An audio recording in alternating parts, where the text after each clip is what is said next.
We adults still have a powerful role to play in the lives of elementary children. And when we're thinking about cosmic education, this plan for elementary children, we are charged with implementing it in its entirety.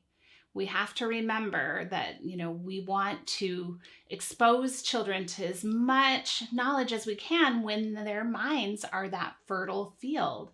So we have to be sure that we're presenting across all the disciplines. We can't just pick and choose what's interesting to us. We have to be sure we're exposing the children to everything, because we're never quite certain what's going to spark their interest or excitement.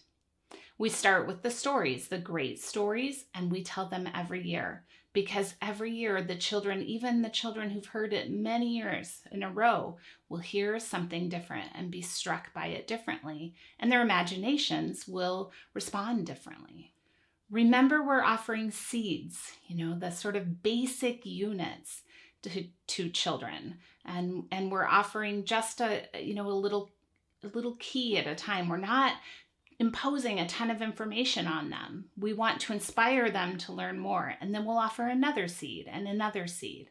But we're not, it's not that we have something we're imposing upon them.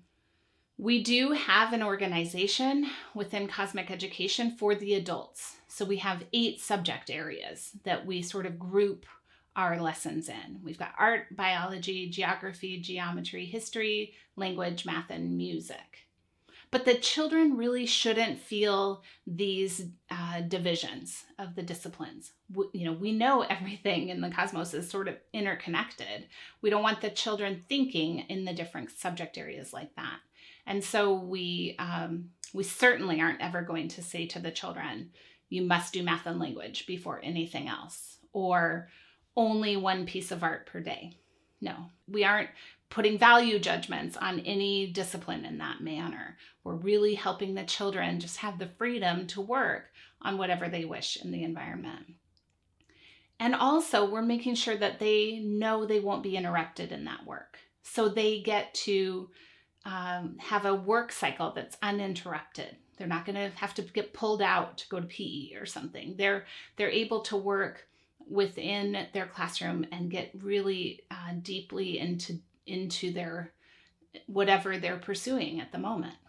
We adults have to be sure that we love learning and knowledge as well, and that we display this to the children, that they see us being excited about learning, that they witness us not knowing something and then finding the answer. We don't have to be the experts on everything. We want to sow these seeds and ignite their interest, and then we can learn alongside them in particular areas. That's the sort of, absolute fun of this work. Like, every day is different, and you're learning all the time alongside the children. It's such a joy to work in a Montessori elementary environment. We in Cosmic Education have to make sure that children get to go out.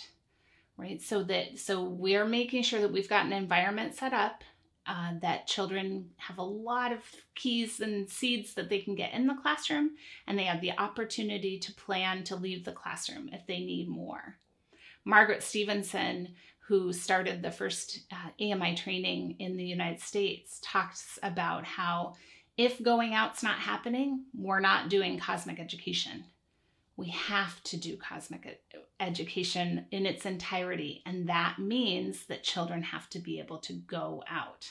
We have to be sure that we're presenting in all areas of the classroom to the children, and that if we're seeing children not work in a particular area, we have to just figure out what we're going to do to get them excited about it.